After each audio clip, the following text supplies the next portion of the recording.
Welcome to the Veteran Spouse Network podcast, brought to you in collaboration with Coming Home Well.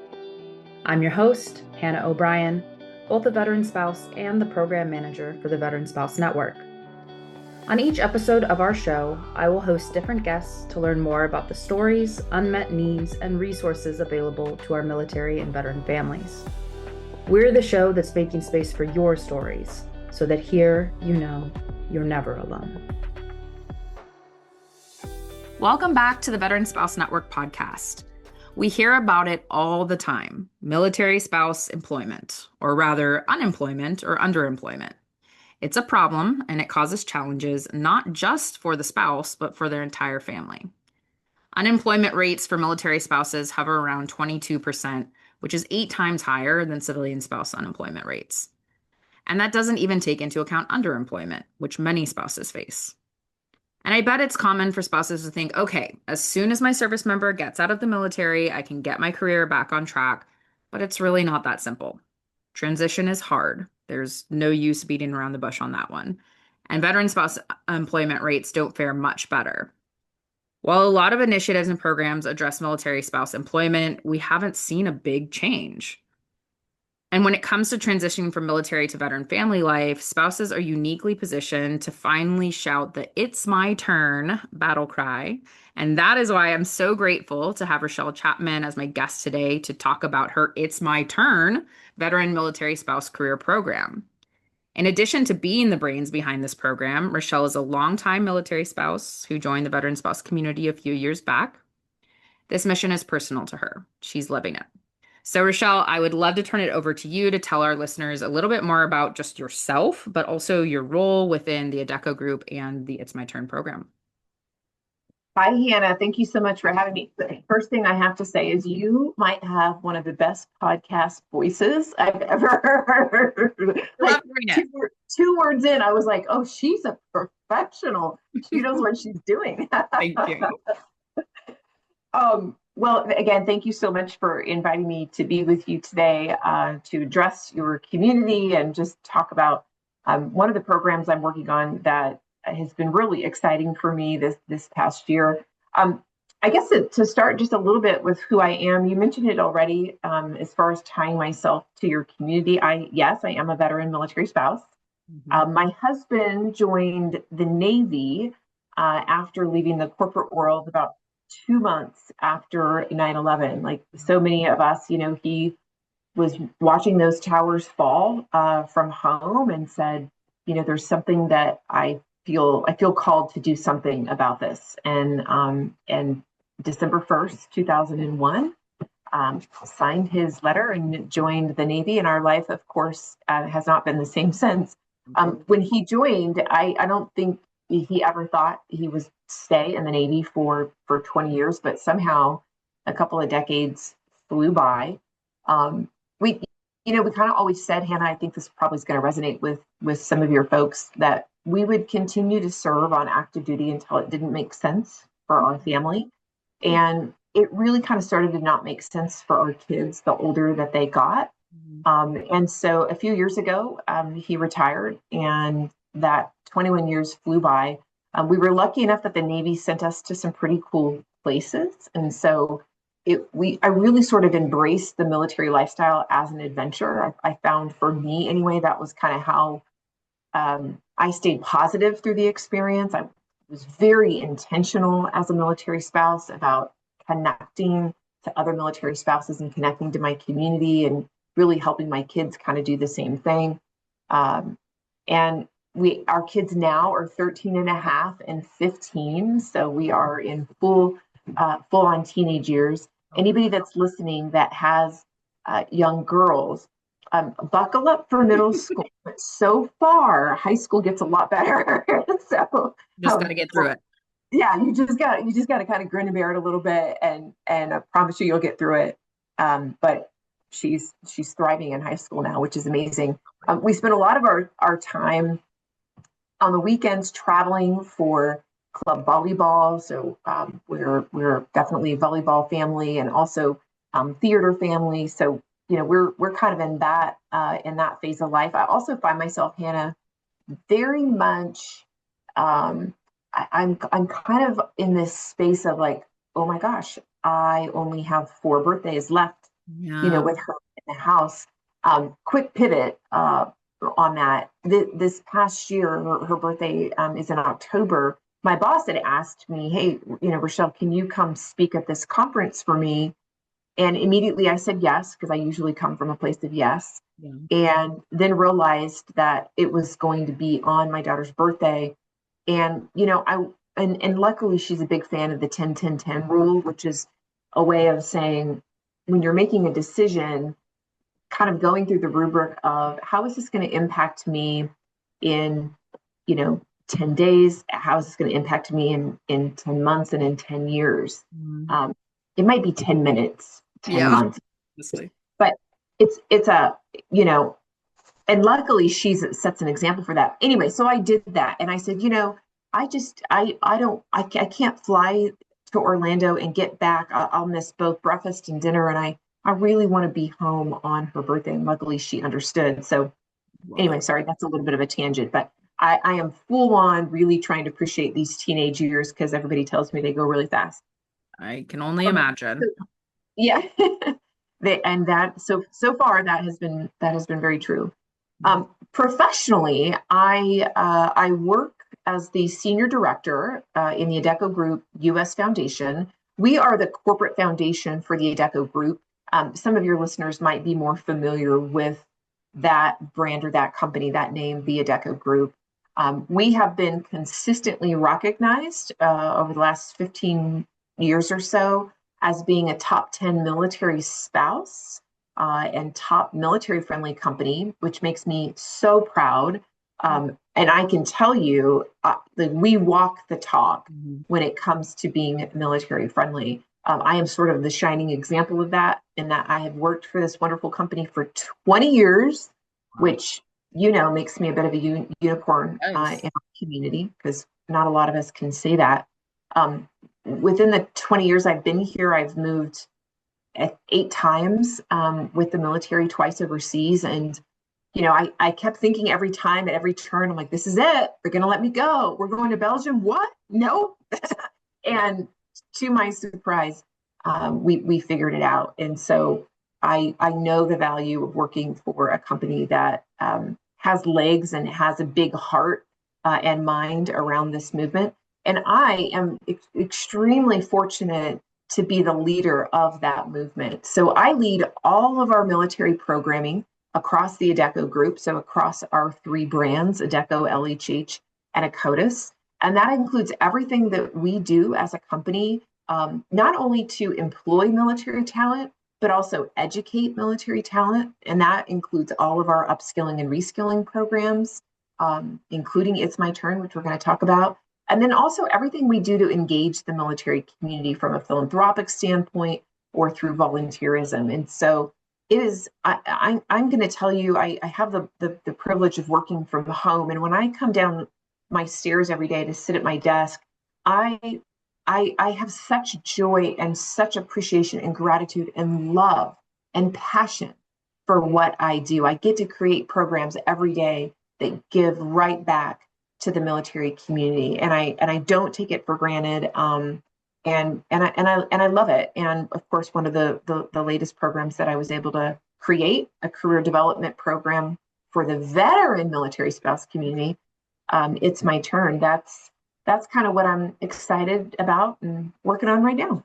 Was Yeah. that was that too long, Hannah? That was a No, that's long. perfect. I mean, every time I bring people on, like even when they're in these professional settings, I love and oftentimes require that you're a member of the community because I feel like, we know this community wants to hear what works from people who are living it. And so I think it's great to hear all aspects of your life because now people will know, oh, she really knows. She's living it. And so now they're really going to listen to you, right? They're going to listen to you about this program.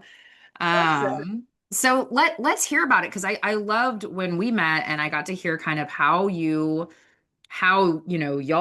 family's transition out of active duty family life really led you to this focus and Yeah. kind of almost, even though you're at the same company, your own kind of career shift within it by joining the ranks of the veteran spouse community. So tell us kind of how this is personal for you and how it came to be that you created It's My Turn.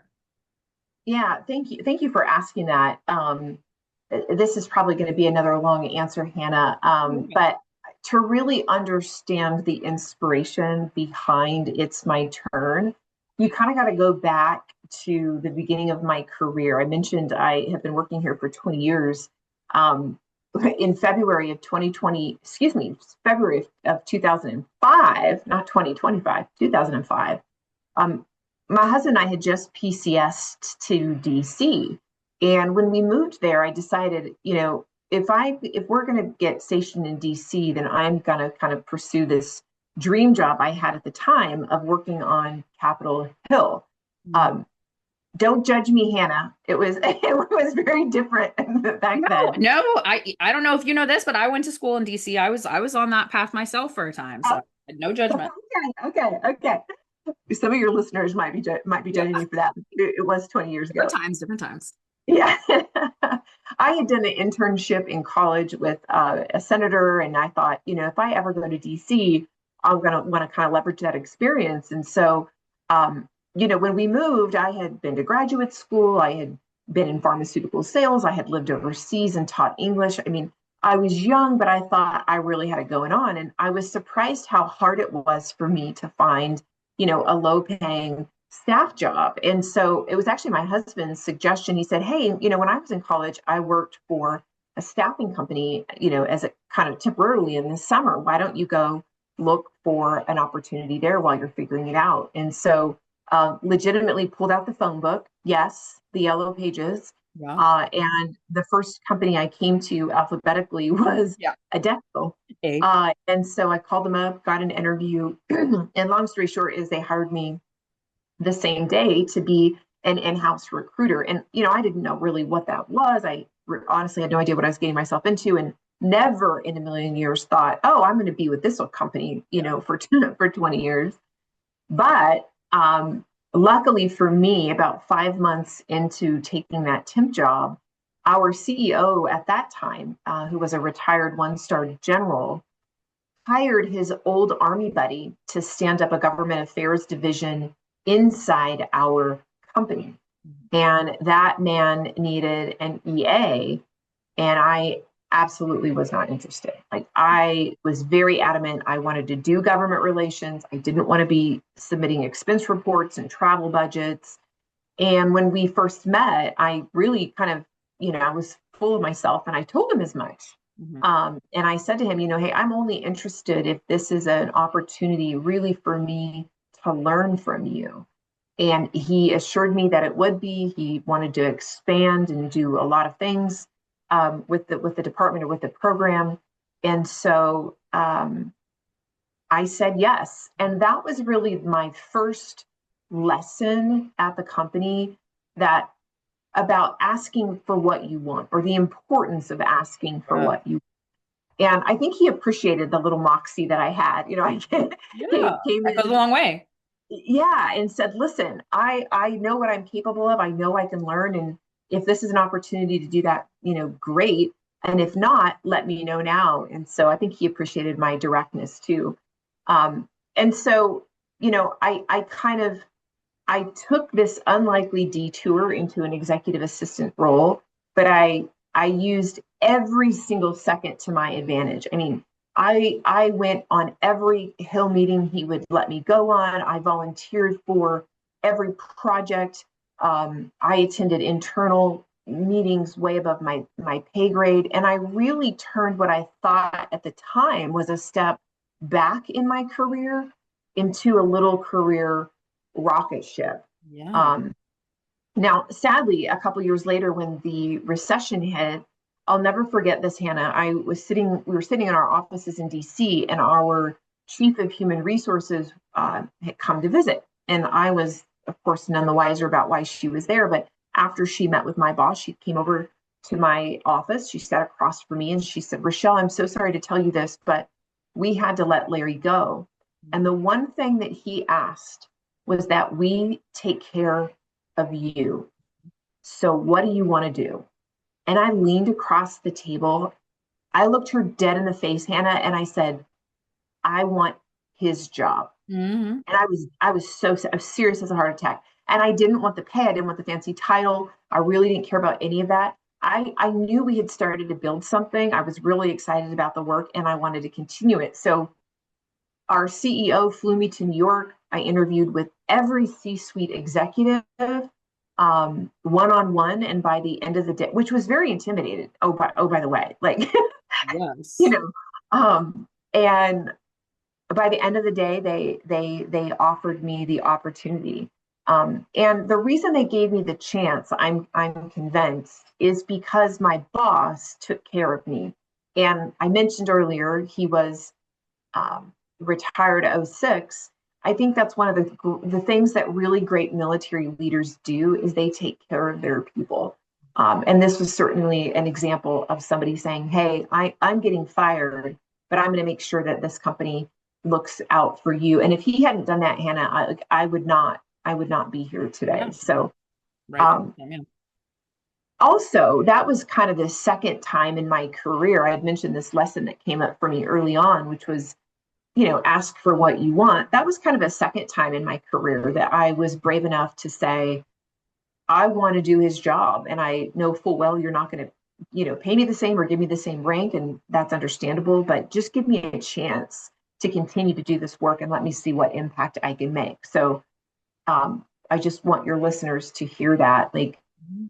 be brave, lean in, and ask for what you want. What happened in my career was I think I started to develop a reputation for for doing that and being willing to do that. And then eventually senior leaders started asking me to lead stuff, which is a great place to be. And in 2010, I was asked to lead our Olympic sponsorship program, where we were helping Olympians and Paralympians transition from sport to the professional working world. I had a team that was reporting to me, and really loved that, loved the opportunity to grow my career. I had a new boss, of course, at that time, and my career was like, it was on the upward trajectory, and it really had been those, the first 5 years or so that I was working. And then, dun dun dun, I had babies, Hannah. Mhm. Yes. And you may or may not know what that means. You do know. I do. I Uh, do. Got two babies. Working, that every woman knows what that means if you're working, and military spouses especially knows what that means if you're working. Um, and I will say this, like, let me big qualifier here. We loved our military service as a family. I kind of said that a little bit earlier. Um, and the reality is my husband's career kept progressing. He kept getting promoted. Every few years, we would have a promotion ceremony and he would put on the next rank, and so proud of him, obviously 100%. And I don't say this in a woe is me kind of way, because I was very proud to serve my country in my own way Yeah. by supporting his career. But I was the full-time caretaker of our two kids. He was deploying all the time. I was raising them by myself without family support. Everybody listening can relate to that, because I know you've all been there. But I sacrificed my career for his.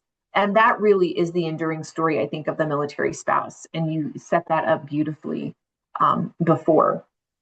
So when he decided to, and let me say this, there were plenty of opportunities for me to take different roles or to be promoted, but I just didn't put myself up for those opportunities. I knew that I could not move wherever the Adecco group wanted me to move. I had to move wherever the Navy said we needed to move where Yes. we had to move. So and luckily I was still doing important work, and I was loving what I was doing, and I was working my face off, because I knew someday that that was going to pay off. And when he, came to me and said, "Hey, remember how we said we're going to do this until it doesn't make sense anymore?" It wasn't making sense, like I mentioned earlier, for our kiddos. And he said, "I think it's time we retire." And that is when I turned to him and I said those three little words that I have heard from so many spouses, too many to count, over the last 20 years. And that was, "It's my turn." Mhm. and he knew exactly what I meant. And luckily, I married a wonderfully supportive man who said, "Listen, you have sacrificed so much of your career for mine. Like step on the gas, you go. I am here to support you." Luckily, I also have a wonderfully supportive boss who, when I went to her and said, "Listen, we're done. We're getting out of the military. No more moving. We're going to have a little stability in our life. And I am ready. I am ready for more, and I am ready to take on more responsibility. I want to be promoted." Yeah. She said to me, "Rachelle, I have been waiting for you to come to me. I knew you had more gas in the tank." It gives me goosebumps actually when I say that, because um, first of all, I know not everybody is so lucky to have such a supportive boss like that. Um, but as you know from a little bit of my story, I've sort of kind of known for asking for what I want. So it was only natural that I would go to her all those years later and say that. And what I'll say is, within 6 months of having that conversation with her, I was promoted into really, what has become my dream job. I was just promoted again earlier this year. And with that, decided to really create a program to help veteran spouses take control of their careers the way that I gained control of mine. So you said that this was personal to me. You're absolutely right. It could not be more personal. I truly love to hear your story and even elements I hadn't heard before, because I think like when we get into talking about the meat and potatoes of this program, to hear that, you, this person who created it, like are, lived it and got to see the benefits of um you know, uh, that perspective that you're talking about, what you're known for. I imagine elements of helping other spouses feel equally as empowered to ask for what, to know what, to figure out what they want and ask for what they want. Yep. Um, and I never like to make anything a gender thing, but we also know that most of us military and veteran spouses are women, Mm-hmm. and we're not used, generally not used to asking for what we want, demanding what we want for a million reasons. And so I No. think it's really powerful to hear how you've been empowered that way and have seen what can come of that when you do that. Mm-hmm. I think it just makes like the fact that you made this and what people can get from it like so much more like real, right? Yeah, we all need to be reminded of that. And I'm so glad I could be here to do that for you or anybody that's listening. Anybody that's listening. And again, I made it a gender thing, but it isn't, like everyone should figure out what it is they want and go get it. Wherever you are in your life too. Um, I think we've talked about and danced around some of these things, especially in your own personal experience. But for maybe anyone who's listening that's like, okay, I don't get it. I hope civilians listen to this podcast too. Like, why is this so hard? Why are they struggling to stay employed or underemployed? Because I feel like that is such a huge, and Mhm. you spoke to it, right, of the time when you were having babies, right? You're like, I knew I could do more, but you know, I had to be the caretaker for my kids, so that limited me. So can you just speak to, whether you're speaking to us, the people who get it, or the people who maybe don't, what are some of those challenges, both from the active duty side and when we're transitioning out, that have created this problem of unemployment and underemployment? Mm. Well, oh gosh. Okay, so I'm going to enter my soapbox era for a second. Let's do it. um, Let me start with just a couple of the statistics to sort of frame this discussion. And you mentioned one already in the intro, which is spouses still face a 22% unemployment rate. And that may have, it has budged maybe a couple of percentage points, but not really dipped big enough. Is certainly in the kind of way that matches all the work that has been Right. done the last 20 years on this topic. And so I think that that's so fascinating. Like, why isn't this budging in a much bigger way? When veteran unemployment, for instance, was really high during like the 2010s, You know, corporate America and Department of Defense to some degree, the administration at that time said, corporate America, come on, like know better, do better. We got to get these young men and women off unemployment payrolls. Unemployment is way too high for them. You got to give them a chance. And then all these wonderful initiatives, many of which we've been part of, were created to solve this problem. And we did a really darn good job of solving it. And veteran unemployment is, has been consistently very, very low for quite a long time. So I'll say that part of the reason that still persists is we probably haven't given it the same attention that we have veteran unemployment. So that's first and foremost. And We're isn't that not, true with everything? that's Insert what whatever just topic, spouse, family versus veteran. Yeah. 100%. And it's 10 times worse when, as an active duty military spouse, then you transition from being an active duty spouse to a veteran military spouse, which is why I created It's My Turn. There are very few programs and none that currently exist. And we'll get into this in just a minute, but in the full 360 format that ours does, Yeah. it's like once you're active duty spouse, sayonara, like good luck, Godspeed, see you later. But you also mentioned unemployment rate, or excuse me, underemployment, and that hovers around 88%. And I think a lot of not only active duty spouses, but even the civilian population don't understand that. And for me, one of the things that's even worse than that is that active duty military spouses earn about 38% less than our civilian counterparts. And a lot of that has to do with interruption in jobs, right? So we have career gaps, a lot of that also has to do with being chronically underemployed.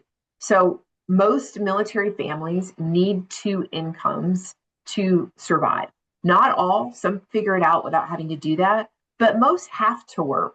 And there's, of course, some of us like me who genuinely want to work. Yeah. But in the absence of finding like the job that actually fits your interests, your values, your skill sets, and all those things, you end up in a situation where you're just like, I'm, living in the middle of nowhere, USA, and I'm going to take whatever job I can get, if that's sacking groceries or, being a receptionist. Not that there's anything wrong with that work. There's dignity, of course, in all work. Yes. But you take jobs that don't necessarily align with what you really want to do. And that, quite frankly, as an active duty spouse, feels like a flipping luxury.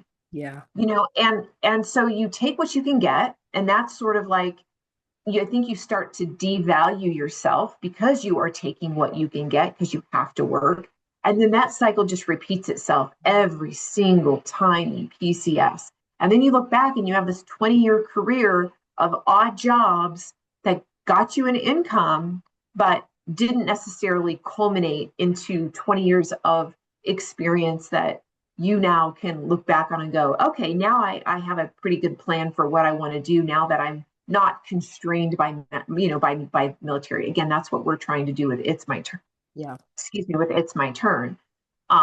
So I just want to point out the very realistic nature of needing that second income.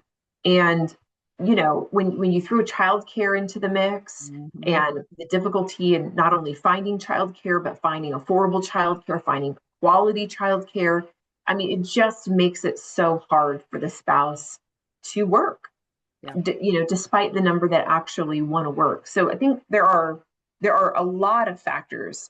There are a lot of factors that go into that. I remember when we were stationed in Colorado back in 2008, and I remember speaking before the state senate in Colorado back then about this issue, about underemployment. And we were back then sort of, I use the word lobbying very loosely, but talking to the Senate about state licensing issues.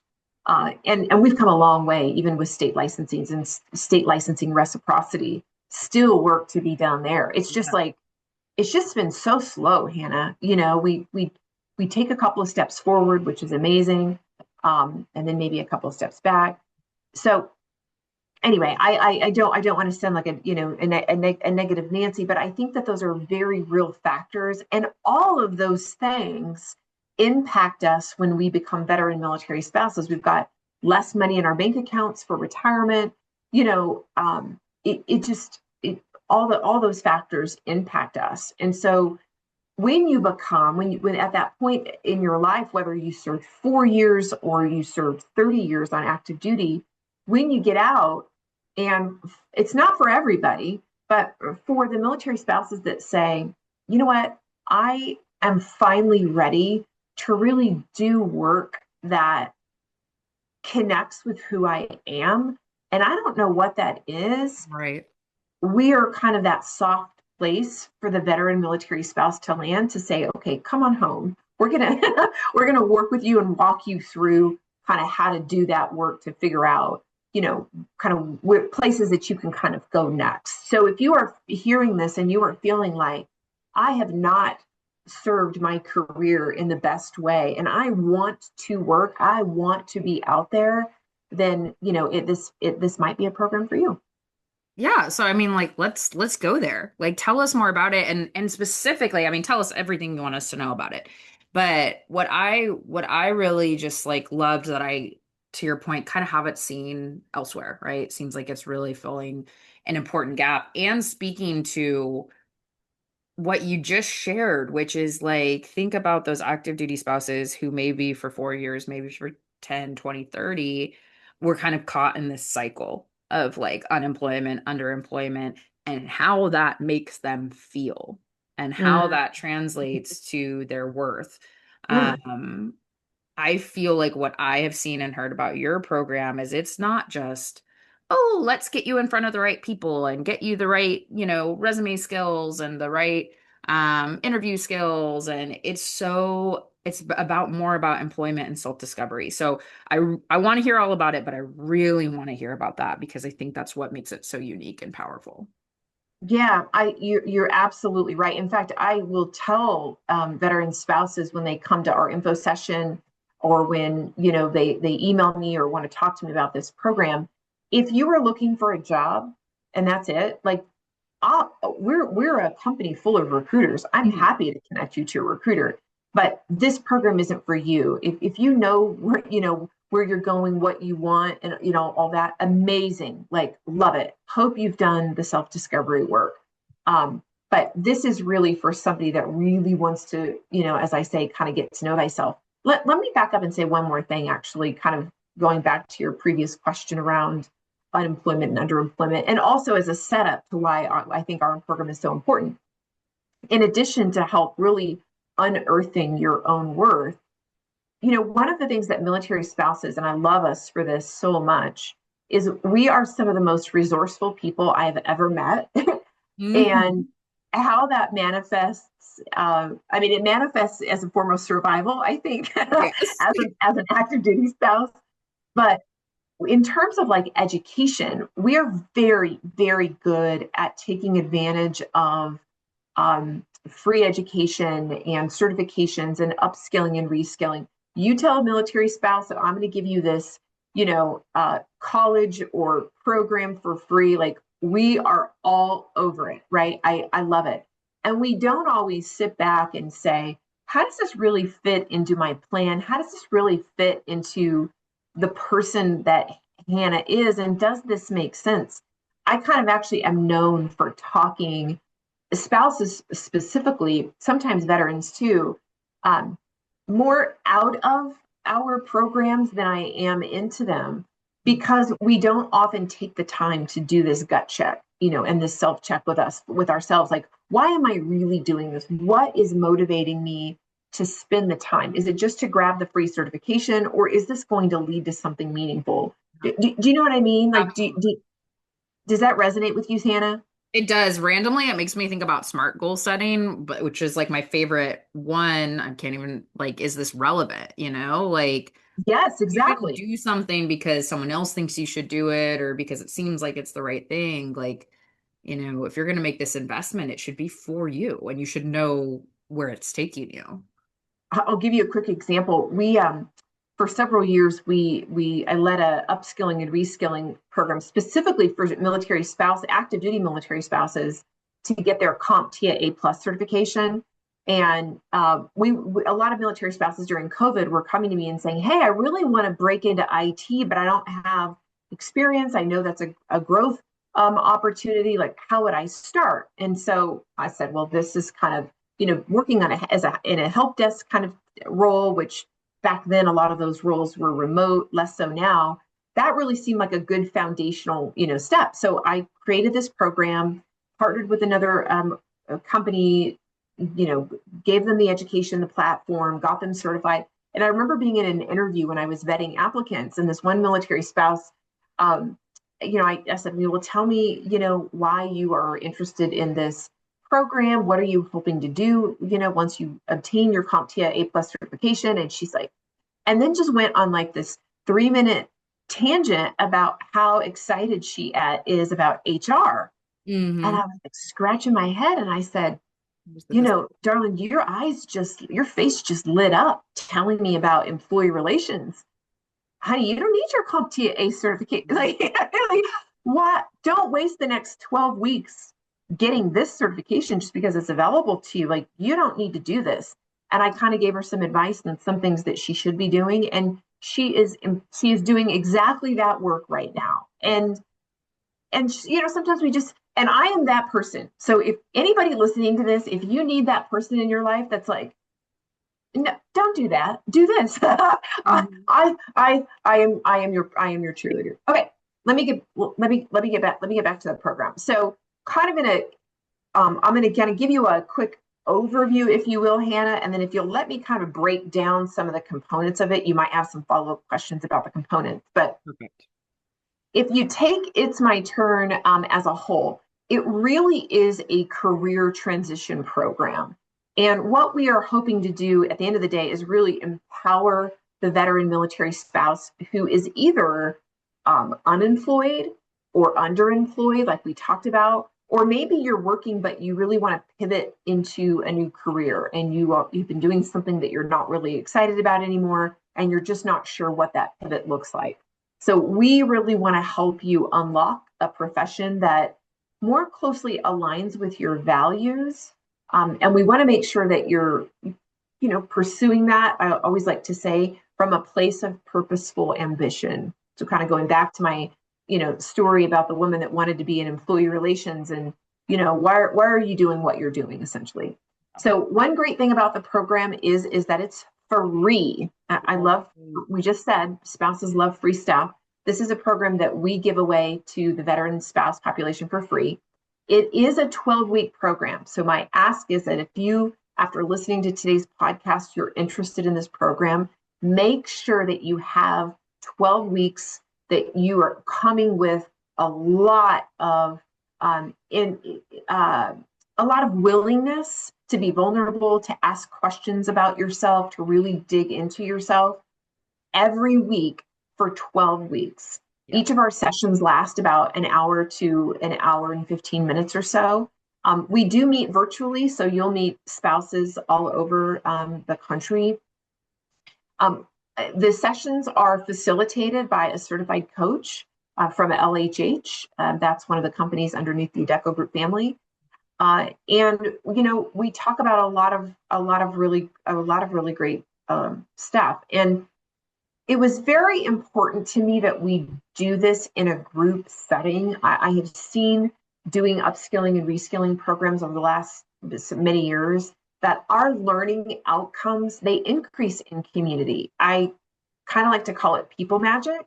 And so it's, and oh, by the way, this, Hannah, like everybody, even my introverts, are looking for community. Yes. It may look differently, the way they seek it out or the way they want to have it, but they want to know each other. It's one of the greatest outcomes that we get, like in the responses from people that participated in the first year was, wow, not only did I expand my network professionally, but also I just met some really amazing veteran military spouses who I am friends with. We've even had people go on vacation together, for goodness sake.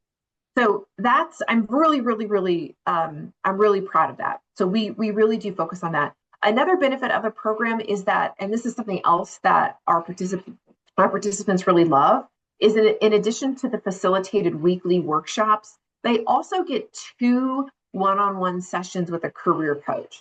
I just talked to somebody who is in this space. She works for Hiring Our Heroes. And she said by far that was her favorite part of the program because working with somebody, oh, by the way, she's kind of in a role where she's constantly serving others. And now she's having that one-on-one time with a career coach, which if you pay for that, out of your own pocket, Hannah, I don't know if you've ever done that or looked into this, it can get costly. So I'm proud that I can provide that service on top of the weekly workshops. And then they also get some other really cool stuff. We can get to that. I'll get to that in just a second. But essentially, it's 12 weeks virtual workshops. It's a lot of interactive work that we do together in that hour and a half time frame, and then everybody gets a one-on-one career coach. Do you want me to kind of go through some of the steps, kind of that the stages, if you will, that we kind of go through in the Yeah, program, like Hannah? really thinking through, like, I'm the person listening and yeah, what makes this difference? What am I getting out of this? I think really being able to highlight those things is so helpful. Okay. Um, so the first, you mentioned this phrase before, and I think we talked about this not on the podcast today, but in previous conversations. The very first stage of this program is around self-discovery. This is probably my favorite stage of the program, and it requires a lot of introspection because it's very much about finding kind of the intersection of what's in your head and what's in your heart, and how do you relate that to the world of work. So we do a lot of assessments in the first stage, whether that's on assessing your values, what your interests are, what motivates you. That's an interesting one for me, and I love seeing some of the aha moments. I'm thinking of one in particular. I'll just use her first name, Kim, who went through the first cohort of It's My Turn, and her biggest aha was during this self-discovery phase where she said, Rachelle, what I realize is what motivates me today is not and she's a veteran and also a veteran military spouse. She said, what motivates me today is certainly not what motivated me when I left the Army and when I started working at my current company. And so going through and doing that exercise, like I was like, wow, and ultimately, this is super cool. Ultimately, what she realized was she was really second guessing whether or not she was working for the right organization. Mhm. And at the end of the program, what she realized was it's not that I'm on the wrong bus, it's just that I have the wrong seat on the bus, Mhm. meaning she was working in a role that was not fulfilling, did not match her motivators, did not match her values. She was not really interested in it any longer, but she's hyper creative, has a super cool side hustle, and said, if I can get into a more creative role within this organization, I would stay here. Yeah. And that's exactly what happened. So she was able to move internally at her company into a role that she's really thriving at and doing wonderfully at. And she came to a lot of those realizations when she was in this full on, career exploration, kind of step. And let me just say this, because I do think this is worth pointing out. I think that very, very often we skip this step and we go straight into looking for a job without doing that introspective work that ultimately really does, or it can lead to better career satisfaction and then value alignment in your work. In fact, I think that this is the reason, and I have said this publicly so many times, I do believe this is the reason that so many veterans leave their first job out of the military within the first year. If you look at the stats of what that is, it's very, very high. Yeah. And I think they get and rightfully so, they get so worried about not having that paycheck that they either do the easy button and they stay in the government job or work for a contractor doing the same thing they did in the military. And then they're like bummed out in a year, because they didn't really take the time to go through this work. So I'm overemphasizing this just so you all know we really do peel back the layers internally. And the reason for that is we want to figure out, what kind of, well, in terms of doing career exploration, right, you really kind of have to do that. Mhm. Um, I mentioned that we leverage assessments to do that. We also have an AI tool called Career Canvas that will assess or suggest some career paths based on maybe what you've done in the past work-wise or what you want to do next. One of the things I love that it does, it'll assess some of your skills gaps. Mhm. That comes in really, really handy in stage 2, which is our grow stage. And in that stage, we really create a plan that focuses on developing your skills gaps. Yeah. So, you may find out that, like, hey, I really want to pursue, data analytics, and but you don't have a certificate or you don't have a lot of education to back that up. We'll kind of help you come up with a plan to figure out, how do I get the education or the upskilling and reskilling needed to support that career path. One of the other things that I didn't mention this, but one of the other things that all of our participants get is they get access to our online, I'm blanking on the name of it, right, Career Studio, our online platform that it gives you access to so many wonderful tools and resources. And one of those is LinkedIn Learning, which is great. Mhm. When you were an active duty military spouse, you may have had a LinkedIn Learning license. You get that for free every time you move. And then, of course, a year after you're out of service, veteran military spouses don't get that anymore. So you're going to get access back to that in our program and through our platform, which is really great. And then our third stage is what we call the branding stage. I do love this part too, because we really focus on creating really strong, compelling stories that help employers understand who you are and what you're capable of, like what you have done and what you can do. And I love this because we really lean in to help veteran spouses evaluate and recognize what I think is their own unique brilliance. Um, Hannah, I think sometimes we have a hard time believing that what comes so naturally to us, could ever, like, we would never use the word genius Yeah. to describe ourselves because we're like, we were born that way, or that's just or a superpower, right? It's like, Yes. oh, that just comes from within. But as a group of veteran military spouses, we have this beautiful lived experience that it doesn't always look very unique among us, but it's outlandishly unique to the rest of the world. When I say, listen, you guys, when you're picking up and restarting your life every 2, 3, however many years, you don't, but you look to your right and your left and your neighbors and you go, well, everybody does that, but they don't. No, it no. it really, and all the things that are required for you to be successful in managing those transitions in your life, and moving, um they don't feel exceptional, but they should. So we teach spouses to fully examine their power skills. We used to call those soft skills, but Mhm. soft skills got a rebrand, you all, if you didn't know. They are power skills. We should speak to them as power skills. Love And that. so, through storytelling, we want employers to understand really the depth of your value. You have to believe it first. We talked about the importance of self-worth before. We're going to make sure that you feel good and that you ask for what you want when you leave, Yeah. when you leave our program.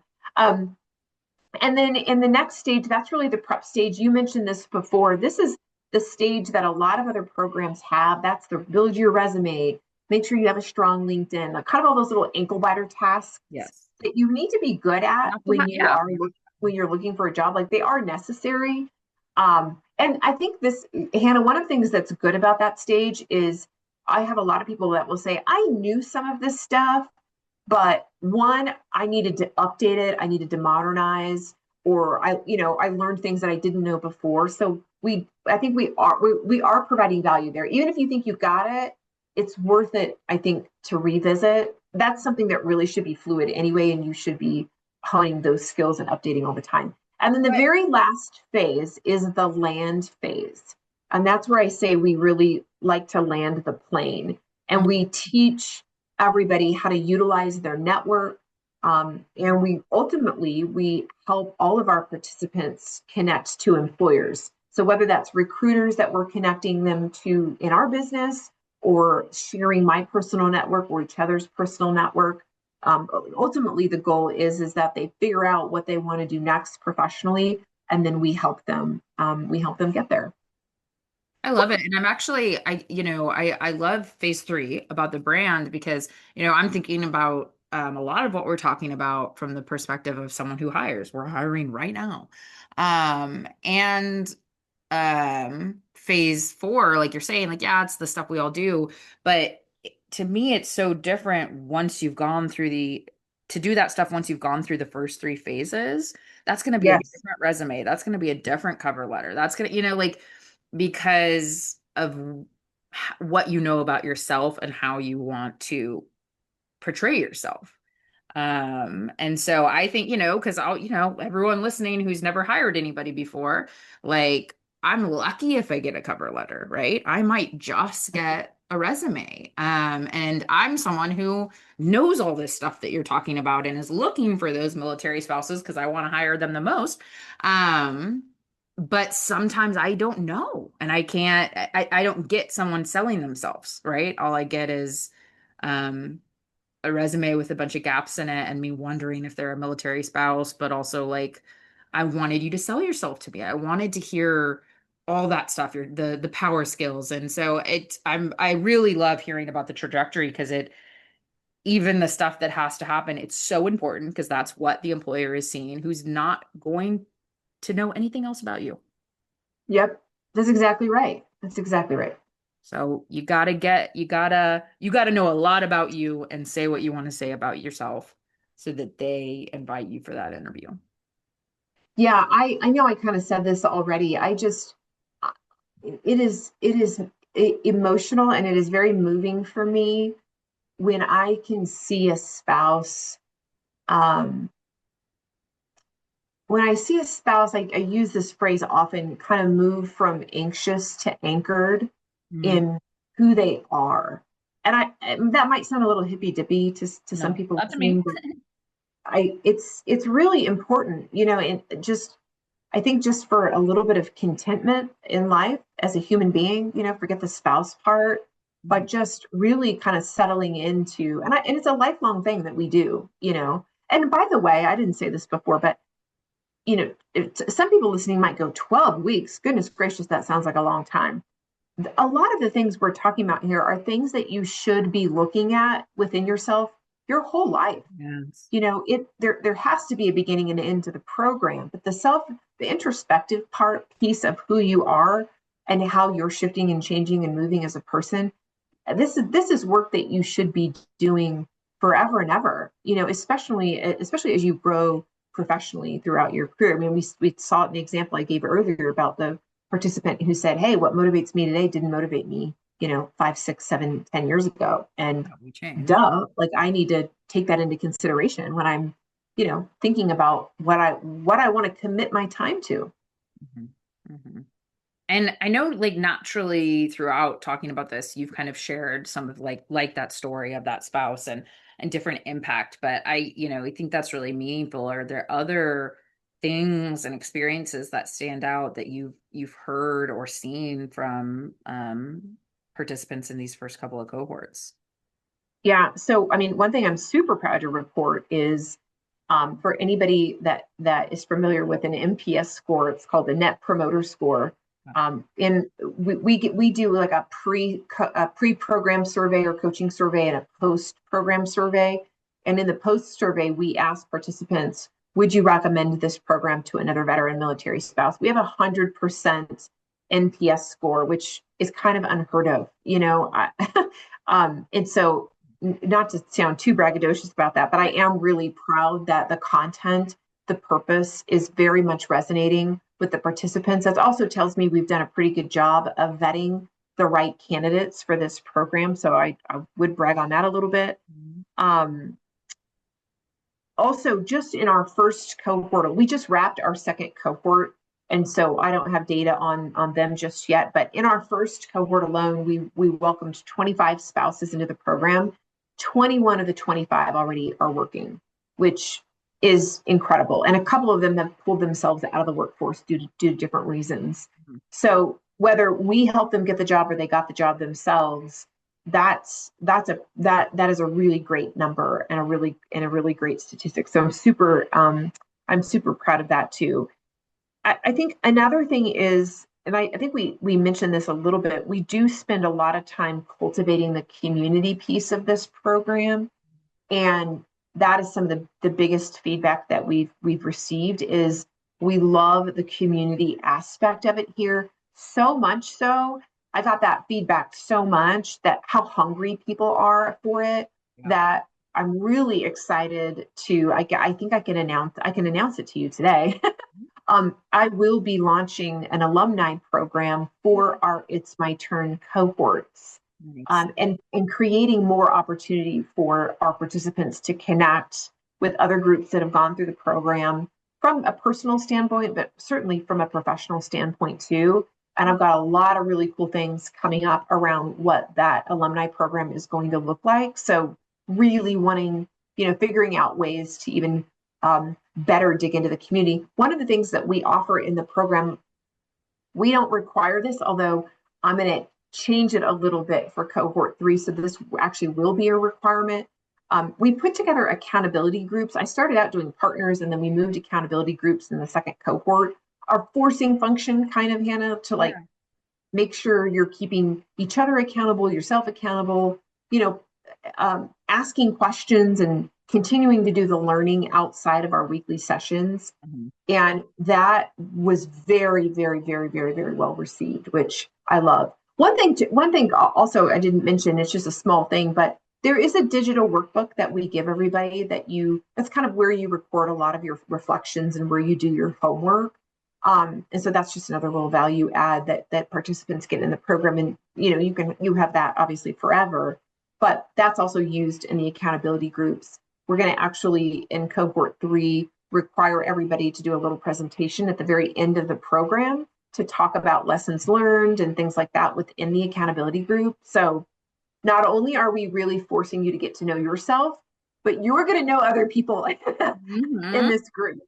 We prioritize learning in a safe environment, and just really feeling protected and seen and heard and held, and supported throughout this journey. So those are all things that I'm proud of. Employment, people wanting to come back, recommending it to other people, and then just the hunger to continue to learn and to continue to connect with each other. I think we've built something really special, Hannah. It And sure I'm sounds like it. It really does. pretty And excited. you're singing our love language when you talk about community. So like if you're listening and you're a BSM participant who's been in any of our groups and been like, yeah, this is it. This is the same thing, but for self-discovery for your career trajectory. Like that is why I was like so excited to learn about this and have you come on and share this is because this speaks our language. This is what we're all about, but we don't do the career, like that's not our expertise and we don't need it to be, right? So, but the That's right. core values of what you've put together, and your passion for it is just like perfectly aligned with who we are as an organization as well. So I love it. I love it too. That's why I tracked you down, girl. Mhm. Yes, I know, I know. And I'm so glad we're finally here. And so, okay, let's transition to, if it's not February 2026 when you're listening to this, okay, this is the time specific part of this podcast. Um, so I'm listening. It is February 2026, and obviously we hope cohorts go on forever. But let's talk about what you have upcoming. I'm listening and I'm like, I need this. I want to be a part of it. How do I get involved? And everyone listening, if she's sharing links, they will be in the comments in our YouTube. Or if you see this on social, we'll make sure to link to all the appropriate things. But how do I get involved and kind of like what is our timeline for this upcoming cohort? So glad you asked. So applications launched January 20th and they actually closed February 18th. So I know that that's a short window for those of you that are listening to the podcast, if you're listening to it live. We also, by the time this podcast airs, we will have already held our info session on February 4th, but we will be posting the recording of that info session on our website. So if you missed it on February 4th, you can go back and listen and learn more about it. I'll make sure, again, like Hannah said, we'll have a link in the chat to our website where all this information will be updated. Also, a link to the application will be updated. Also, I am happy to include a link to my LinkedIn. If you want to connect with me, ask me more questions, please feel free to connect with me on LinkedIn there. Also, you may want to just connect with me in general. In March, I talked a little bit earlier about upskilling and reskilling programs that we offer in the foundation and that I lead. We have a really big tech scholarship called the Service Scholarship that we run the month of March. And so that's coming up. So lots of great reasons to follow us in the foundation and also to follow me. So I will provide you with all that information as well. And I certainly hope that you will strongly consider joining us for cohort 3 and that you'll put in your application. Awesome. And then is the intent, I know everything, the future is the future, but is the goal or like how frequently in an ideal world are you guys offering these cohorts? So right now, Hannah, we're only offering it publicly twice a year. I really have to figure out how to scale this program Yeah. because the demand for it has been very clear. We receive, 4 times as many applications as we can take. Mm. So that's really will be a focus of mine next year is figuring out how do I serve more veteran military spouses in this way. One of the things that makes this program unique, um, the secret sauce is really in the community, but it's also in the high touch way that we are serving people. And it's just very hard to do that in really large groups. Mhm. We get the impact we get because there's so much hand holding and one-on-one service. Definitely. So I've got to figure that out, Hannah. But as of right now, we'll minimum be offering it twice in 2026. So if you miss, we hope you don't, but if you miss and you're interested or it doesn't feel like the right time, Yes. still go look at it, still follow Rochelle, Yeah. follow the pages. So Yep. you know when the Yep. next one is Exactly. happening. Um, And then, I think there have been so many amazing, like little kind of tidbits that I've taken from this, just as, a veteran spouse on my own career journey. And as someone who hires and supports people in their workplace. But I always love to end podcasts by just kind of asking for if no one got if our listeners were to get nothing from this, right? I mean, they won't, but like other than what you're about to say, right? Like what is the major takeaway, whether it's about my turn and getting involved in this program specifically, or just anyone who might be listening who is on some career journey, what do you want to make sure they hear from you? No I pressure. would say, it's never too late to be what you might have been. Mm, And that development is a gift.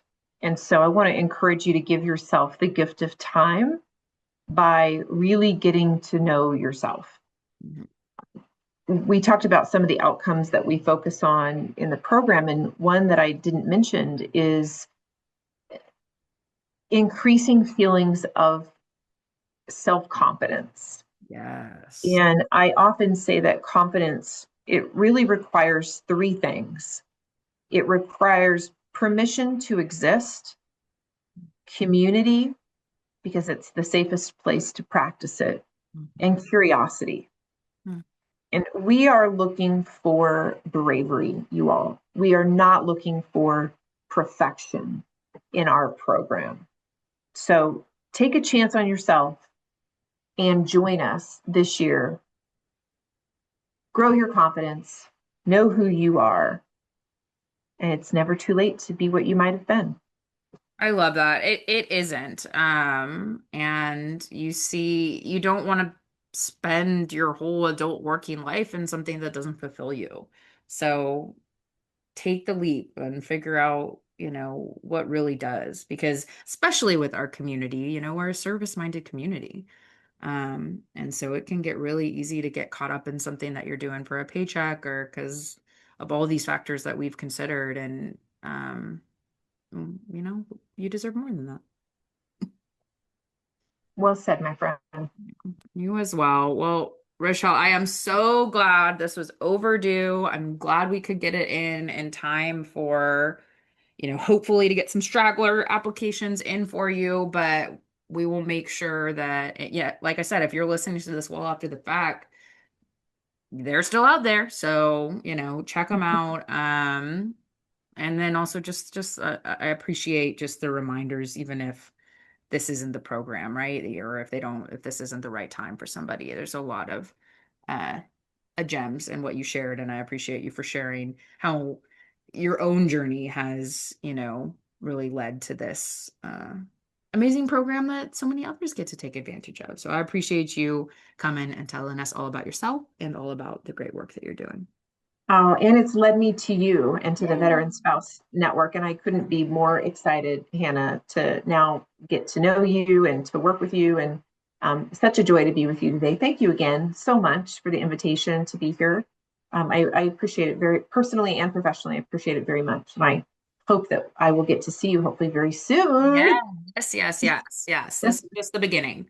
And we hope it's just the beginning for you all as well. So if you're listening, thank you for being here. And I always say see you next month, and it's always wrong. You will hear us next month.